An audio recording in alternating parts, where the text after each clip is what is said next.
Hi, I'm going to teach you how to write from the subconscious, how you can do this yourself and bypass your rational linear mind and write something that totally surprises you. My name is Andy Couturier. I'm the author of Writing Open the Mind. It's been in print for almost 20 years now. I'm also the author of The Abundance of Less and many other books. So I want to teach you today how you can access the fun part of writing as opposed to the punishing part of writing. And it goes beyond our self-critical mind, but it's not just free writing or having fun. It is that, but there are some techniques you can use to trick your mind into doing something that it's not used to. Of course, our mind is patterned. It's patterned by life. It's patterned by society. It's patterned by expectations. It's patterned by ego, all kinds of things. You can analyze that until you're blue in the face, but I want to just bypass all of that and get right to how can I help you do this. Okay, so we're going to do 4 exercises today, and I'm going to run through them relatively quickly, but they are here in Writing Open the Mind. And if you sign up for our email list, I will send you a worksheet, PDF worksheet, which has all of the details and how to do all these exercises in more detail. All right, so why would you want to write from the subconscious? I mean, you know what that productivity mind is. I've got a book to write. I've got a report to write. I've got expectations. I've got an important whatever it is that you care about. Why would you just let everything go and let it all hang out and see what happens? Well, I teach writing courses. I've been doing it for more than a quarter century, and I cannot tell you how many people are banging their heads against the wall again and again. Just trying to punch that productivity button again and again. Produce, produce, produce. And they end up with a lot of suffering, and the writing doesn't end up being that original or interesting, even to them. So these methods, maybe one you'll like more than the other, will help you actually have fun with it, generate more material, stop erasing the thing that you just wrote, scratching it out, going back, trying again, that old stupid thing they say, you just stare at a blank page until the blood appears on your forehead. I hate that. It's not true. At least, it's true for plenty of people, but it's not necessary. And as I said, I've written many manuscripts. So productivity can also be accomplished. But if you try to just your body and the grind mindset, try to make your body and your mind do it, you're going to end up anxious, defended, flat. So this is a totally different way.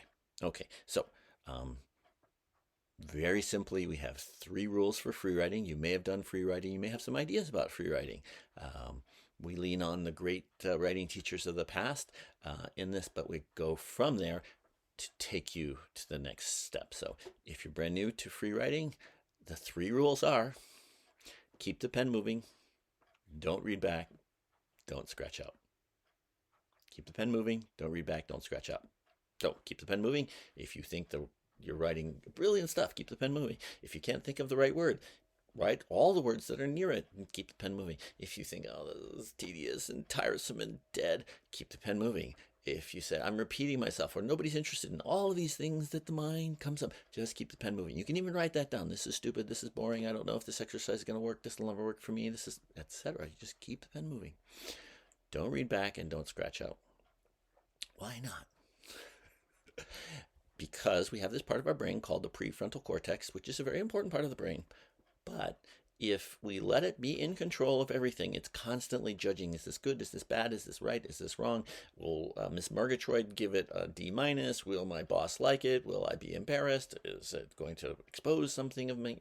All of these evaluations that the brain does, and we've been very trained into it in our societies, particularly productivity-oriented societies, to keep a control on that other part of the brain that dreams. You know how uncontrollable dreams are? Unpredictable? It's not exciting, it just does what it does. And you can't, grab it and steer it right and steer it left. So by not reading back, is this any good? Does this follow? well, does that make any sense? Did I spell it right? Can I read my handwriting? All those questions interrupt the improvisational mind, the subconscious. The subconscious is like a shy forest creature. It is scared off by big loud bangs and Klieg lights and all kinds of sudden, like, are you any good? It will retreat into the forest. But if you're quiet and open and welcoming and let it come to you, and these techniques will help with that, it's ready to play. And the reality is the rest of the brain, the non-prefrontal cortex, is much larger. 3 billion neuronal connections in our mind, hundreds of millions of brain cells. It is so complex, there is no way to describe it. So if you just let that part come out, surprising things will happen. Maybe stuff you like, maybe stuff you don't like, but at least you're going to have some juice in it. Okay. So don't read back and don't scratch out, because again, that's the critical mind, and you're strengthening that part. And even though the prefrontal cortex is much smaller than the rest of your brain, it has this power to override everything else. There's probably evolutionary reasons for that, but we don't need to get into that. Okay, first exercise.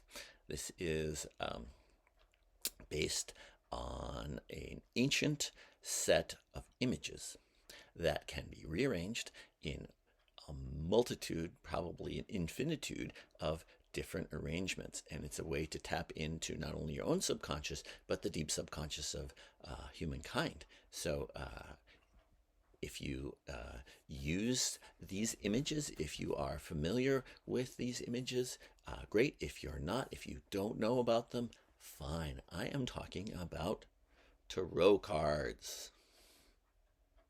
The Fool. So I want to start with, this is going to be fun. If you don't know what they mean, if you don't know what, the magician is supposed to be, if you don't know what, I don't know, the Hierophant means, much better, because if you do, it'll still work for you. But better to just connect to the images, connect to the colors, connect to the faces, connect to what you see on the cards. Okay, so you will need a deck of tarot cards for this. If you don't have them with you, you can fast forward to the next exercise and take a look at this video later. Random chance. That's one of our fun goddesses that we can trust. So you're going to start by just shuffling and shuffling the cards. Now, you might be saying, am I writing about something? Am I choosing a topic first? The answer is, if you want to, yes, and if you don't want to, no. Either way will work. A dear friend of mine used to he was a writer, and he would just kind of go through the cards and kind of look at them while he was walking around the neighborhood, just to kind of deepen himself, because after all, these images and this relational system of the tarot is at least 500 years old, and carries some deep archetypes, if you like. But again, you don't have to understand any of that. You can just respond to the images. What's that one? Okay, so you can have a topic in mind or not. So let's say you're using a topic. Think about the topic as you're shuffling.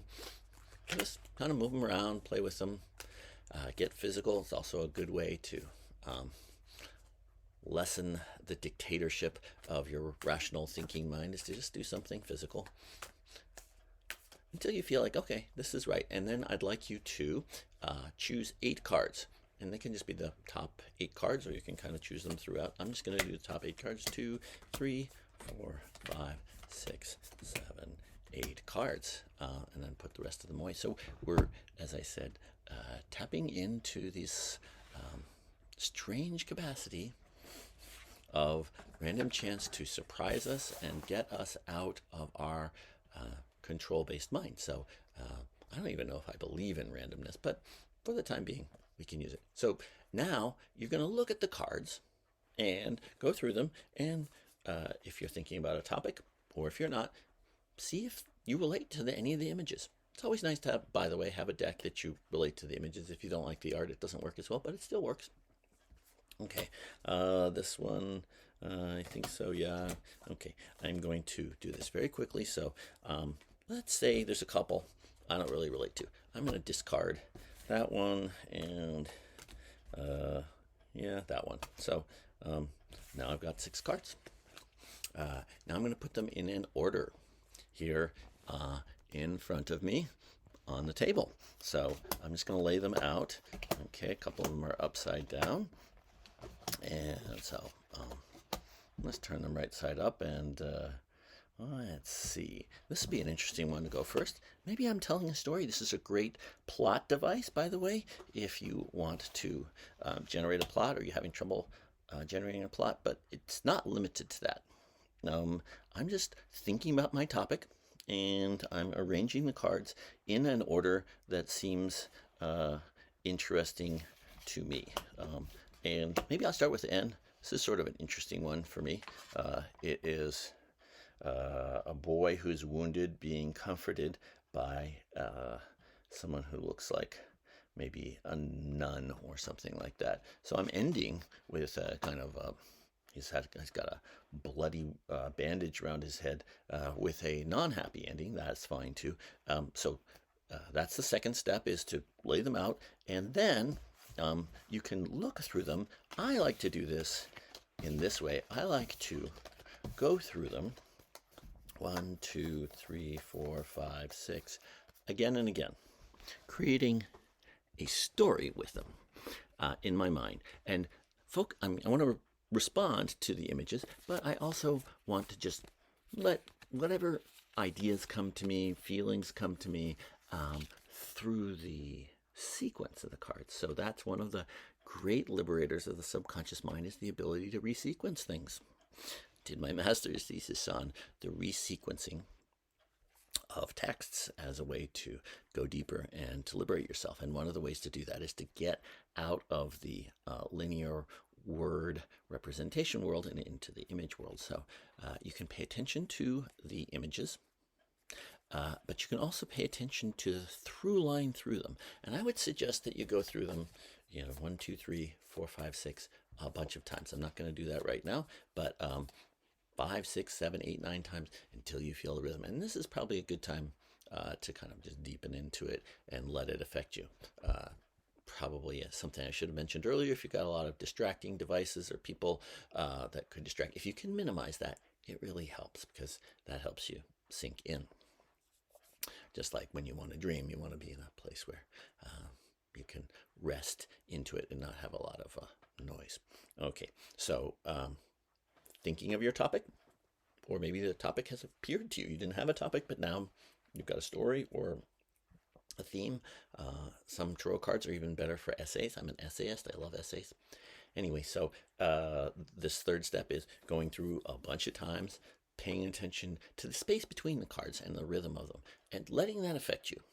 And then when you're ready, you're going to grab your pen, your paper, your notebook, your laptop if you're doing it that way, and set a timer, or even just look at a clock. I'm going to write for 15 minutes or half an hour.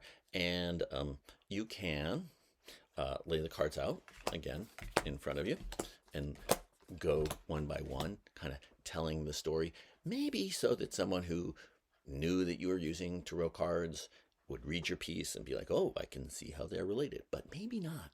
Maybe even yourself reading this free write 3 years from now, you can't even remember that you wrote it out of tarot cards. So this is a very important permission. You do not have to explain, okay, this is this guy and he's heading out on a journey and he meets this woman and she's got a fish in a cup and then there's this big battle. You can do that. I mean, I'm sorry, it's a little sarcastic the way I presented that. You can do it that way, but you can just respond to the colors, to the movements, weave in the thing that you are writing about through the intelligence of the cards and through the sequence, through the movement. So abandoning yourself or being susceptible to the movement of the cards, to the images of the cards, to the colors of the cards, the facial expressions, the oak leaves, the church apse, the gold coin, any of that. Just let that affect you. If you do happen to know a lot about tarot cards and you know that, the Page of Cups, the woman with the fish in the cup, means this, that, that's great. You can do that, but it's not required, and you don't have to believe in any sort of, mystical fortune-telling aspect of tarot cards to do this exercise. So you set the timer for 15 minutes, and you move through it. You can even just kind of like let the cards in your mind fade away and just keep writing from the energy state that you get from doing this exercise. So if you'd like to try that exercise right now, you can stop the video and set the timer. Timed free writes are pretty good because you keep the pen moving for that amount of time. 15 minutes is probably the minimum for 6 cards, but if you don't have it, but half an hour is nice. And drop in, write anything you want to, any way you want to, in any genre you want to. You are free. You can write about it in any way. This is your own enjoyment space. That's very important for writing from the subconscious. Okay, so let me give you the page number for that exercise in case you have Writing Open the Mind or you want to get Writing Open the Mind. This is called A Shifting Book of Images, the Tarot, and it's on page 43. Okay, moving along, I want to give you another exercise that you don't need any props for. This is called variously the Smorgasbord of Genres or Shape-Shifting Writing. Again, you might want to choose a topic, and it really can be anything. I've done it on hundreds of different topics. I teach these Writing from the Subconscious classes. I call it Learn to Love the Writing Process. It's on my webpage at theopening.org. And on my YouTube channel, there's a number of different exercises from the book, and you can try them there, including this shape-shifting writing exercise. But I'm going to teach it to you briefly here, and here's how it works. This thing, maybe 20 minutes would be a good minimum for it. So what do I mean by the word genre? Genre.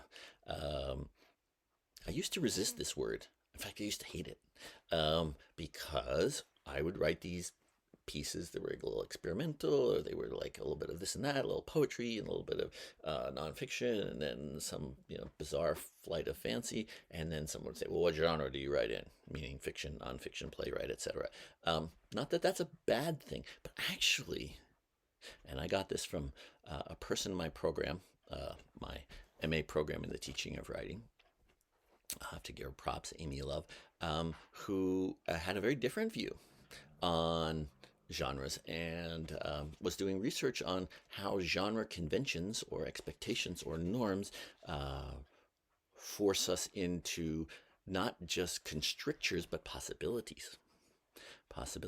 So when I say genre, I'm not just talking about that, and there's a whole smorgasbord of genres here, and the exercise itself is on page 30, and the smorgasbord is a lengthy list of genres. I'll just give you an example of what I'm talking about. A country western ballad, or trance induction, or disclaimer of liability, or explorer's log, or celebratory remarks at a black tie dinner, or compare and contrast essay. So these are all genres. And in this exercise, I'm going to lead you through. And again, this is just a very brief version. You can go deeper into it, but I wanted to give you enough so you can try it. I'm going to bring you through 5 different genres that work well together. But again, from the book, you can choose any ones you want to. Why write in different genres? Well, let me first give you a frame of what we're going to do. You have a topic, generally. But again, it could be I'm working out some issues with my query letter for my novel, or I'm trying to write an essay against nuclear power, or I'm trying to understand a friend of mine's mental illness and my distress at it, or I'm trying to figure out, what am I going to I'm going to make a big choice in my career life and which way I'm going to go. This will give you lots of interesting new information, and it can be quite funny. So, why write with a genre? Basically, it gives you enough structure to play with, but it doesn't hem you in. It hems you in certain ways, but it gives you freedom and permissions and encouragements in other ways. So, I'm going to give you the instructions on how to do this, and you can jot down the 5 genres I'm going to give you, and then when I'm done with that, you can pause and give it a try. 20 minutes is a good amount of time, 25. Sometimes I do it 30, 35 minutes. Decide how much time you have, and so you'll hold your topic in mind. You might write it down as a title or as a topic, And even if you just want to get started, you can just do some regular free writing without any expectations of a genre. And then you write first as a to-do list. So you write your topic as a to-do list, maybe 5 minutes. Then a letter of complaint. Dear sir or madam, to whom it may concern, your product was insufficient. What do I mean your product? My choice of career could be. Then the third genre is surrealist play. 5 minutes again. Confessional. Bless me, Father, for I have sinned. And the last one is prayer.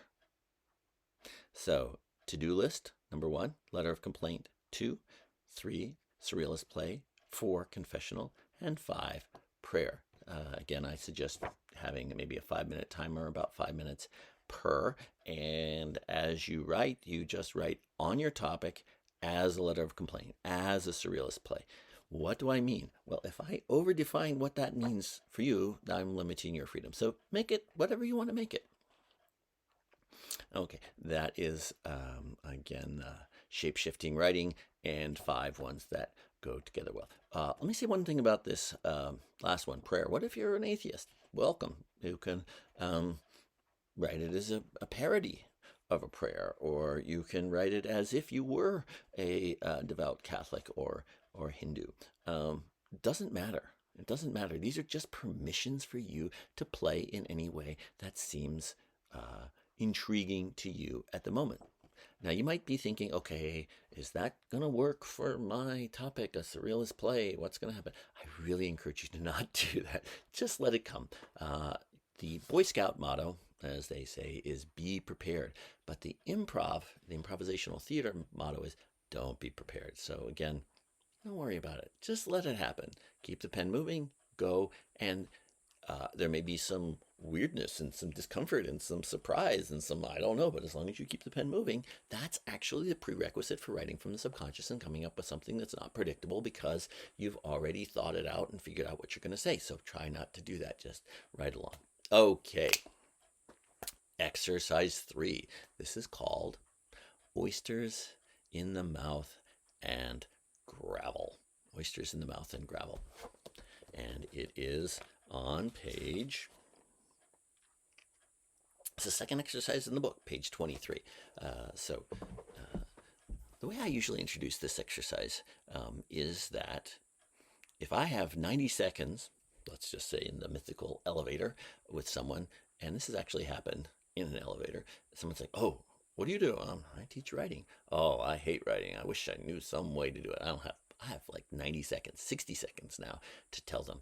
I say, focus on the texture of word sounds themselves. Focus on the pleasure that you have with the way that words themselves sound. Whatever languages you speak, even if it's just English, the sounds of countries, the sounds of the words for different kinds of cute stuffed animals, pharmaceutical, Glaxall, Smith, Klein, anything at all that just has an interesting flavor or taste to you. So another way I call this exercise is escape the cage of say what you mean. We are so focused on delivering a message and doing it in a way that's purpose-driven and that communicates what it is I'm thinking, and we all know that we can't quite do that, but do it the best I can, and maybe even the mode that I'm in right now. I'm explaining some writing exercises to you. Every once in a while, we need to break from that, and the fact is that when writing moves you, whether you're the writer of it or whether you're reading it, it's partially because of the pleasure of the texture of the word sounds themselves. So we're going to focus on that, and I guess the key idea in that is that writing involves language which comes out of our bodies. It comes out of my lungs, it comes through my throat, it comes through my glottis, it goes through the teeth, the tongue, the lips. All of that is a physical, palpable experience, and when it comes across out of your computer speaker and into your ears, or when you read it on the page, it creates a physical experience in your psyche and in your mind, body, emotional complex. So how do you do the exercise? There's two different ways to do it. The simple way is to just start with listing words that you enjoy the sounds of quickly. So you just pick up the pen and just make a list. Cortisol, tendentious, whodunit, little phrases, just as a list down the page, something like this. Sorbonne, flatulence, barn swallow, pranamaya kosha, frankincense, mixolydian, whoop-de-doo. Listing words that you like the sound of, and do it quickly. Again, just getting words down. I might not have mentioned, we are not writing about a topic, or at least not at first. There's a way to use it with a topic, but I won't get into that today. Derogatory catharsis. Derogatory catharsis, kind of interesting. Stink, slink, sulky, sneak, amnesiac, fungibility, frangibility, dope, faddishness, couscous. So many interesting words. Just write them down because it doesn't matter whether you like it. Okay, so that's step one. Generate a whole bunch. And then the second part, super simple.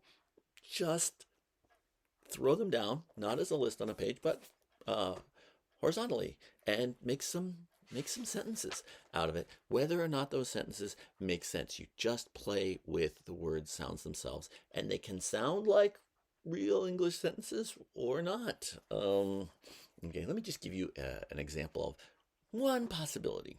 Again, I don't really like to give examples because I don't want to limit what you can do, because I want you to do it in your own way.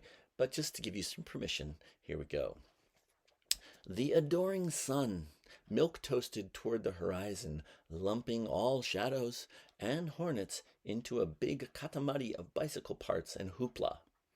Sergeant Faddishness took a whack at the smart cart app, gutter limping like a too serious bunker temper, Clooney hatch from a spunkless nutter who aped Lincoln logs on the lam. I was on another one of my madcap cringing bingers, wending my flabbiness way, etc. So just playing with the word sounds and having joy. This is a great thing to do with other people, to just enjoy playing with it. A couple of expansions you can do is do that with a group of people, have them throw out words, then you can use their words and they can use your words. It's a great thing and something we do in our Learn to Love the Writing Process class.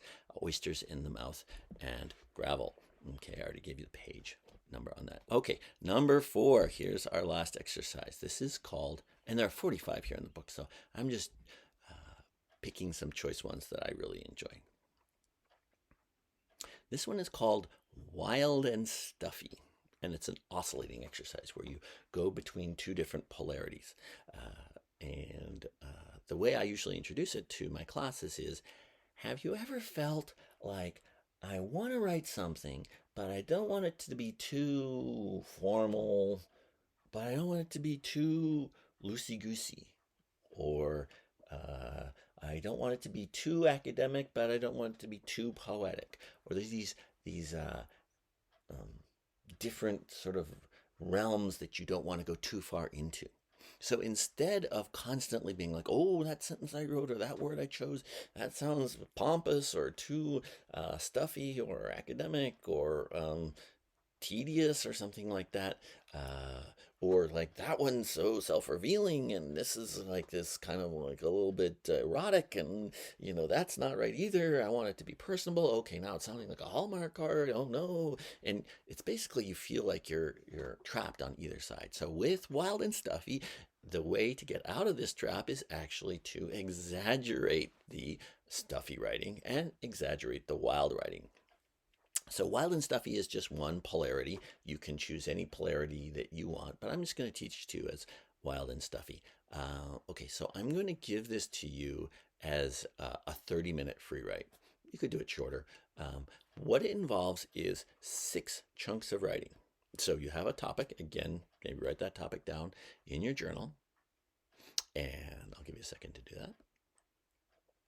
And you'll start with stuffy writing. So you'll have 5 minutes to write on that topic, and instead of writing it relatively academic or highfalutin or with a lot of Latinate words and polysyllabic pomposity, you just go to town. You make it as stuffy as possible. You can parody stuffiness. You can make it just encrusted with just so many complexities of thought, and if you're sort of stuck on how to do that, just make it up. Make fun of it. It's fine. The idea is to exaggerate the extremes, to give yourself freedom. I'll tell you why this works, but let me keep explaining how to do it. So 5 minutes on your topic of stuffy writing. Then, ding, ding, your timer goes off and you continue, maybe even right in the middle of the same sentence, with wild writing. What kind of wild? I don't know. Sometimes using a bunch of swear words gets me started, or using a bunch of sexual imagery gets me started. Sometimes getting angry, or anything that's wild, anything that's just out there. Maybe it's there's no syntax. Maybe it's just a bunch of cluttered words tossed out. Whatever kind of wild it is, I'm still mostly writing about my topic. I exaggerate that and I make it wilder and wilder and wilder for that 5 minutes. Okay, now timer goes off again. Go back to stuffy. 5 more minutes. Exaggerate that. Back to wild. And again, back to stuffy. And the last one is wild. So 6 chunks of writing, 5 minutes each on your topic. And the image I'd like to give you is a kid on a swing. You as a kid. Remember being on a swing where you're like the first time you're going and then you try to get further and then you try to get further back and further up and further back. That's the kind of oscillation or pulsation you want for wild and stuffy. And it just is what it is. Again, keep the pen moving. Don't read back. Don't scratch out. And you'll have fun with it. Let me give you a page number and then I'll tell you a little bit more about why you might want to do wild and stuffy. This is in chapter 5 and page number 91. Explains how to do that. So why would you write in that way? I find a lot of people are constantly punishing themselves, constantly saying, this isn't right because, this isn't right because, this isn't right because, and they've internalized a lot of teachers or societal norms or bullying or shaming around their writing, and such that you don't even know that you have it from an outside source. So that 2-year-old self of yours or your 5-year-old self, which would just say anything, that book about kids saying the darndest thing, that's a book from the 50s. But they just say wild things because they don't have any limits on what can be said. You can recapture that. That kid self is still inside of you. So by exaggerating the wild writing and the stuffy writing, you're actually breaking that, what I call an electrified cattle fence. And you go too far this way, you get shocked. And go too far that way, you get shocked. Constantly causing you to compress, to shrink, to make the writing smaller, and to take less risks. So that's what that's what the whole thing I've been talking about for this whole video is, creating a risk positive environment for yourself in your writing. So if you can take risks, have fun with it, enjoy whether it's the word sounds or writing a surrealist play about your career choice, or using an image of I don't know, the guy in the counting house with his money as part of my inner, miser and judge who is deciding, accessing that. Any of those are ways to tap into the subconscious, and I can promise you it's a lot of fun. I have been doing this work as my job, but also I read along with the students since I started coming up with these exercises in 1997. So more than 25 years, and I never run out of interest doing it, and I have a blast. And at the same time, it loosens me up for writing manuscripts, and I hope you'll try it out. If you are interested in taking writing classes with me, I do lead them online by Zoom, and you can find them all at theopening.org. And if you want to sign up for the mailing list, you can also find out about free classes that I offer occasionally. Maybe once every 6 weeks or so, I offer a free class on how to write a draft quickly, or dreaming and writing, or social activist writing. So, and I don't generally get around to putting those on the website, so it's only people who are on my mailing list who get that. Okay, I hope you have fun with this, and if you have any questions, better to email me. My email is andy@theopening.org. That's andy@theopening.org. Hope you enjoyed it. Have fun writing. Maybe you can start now.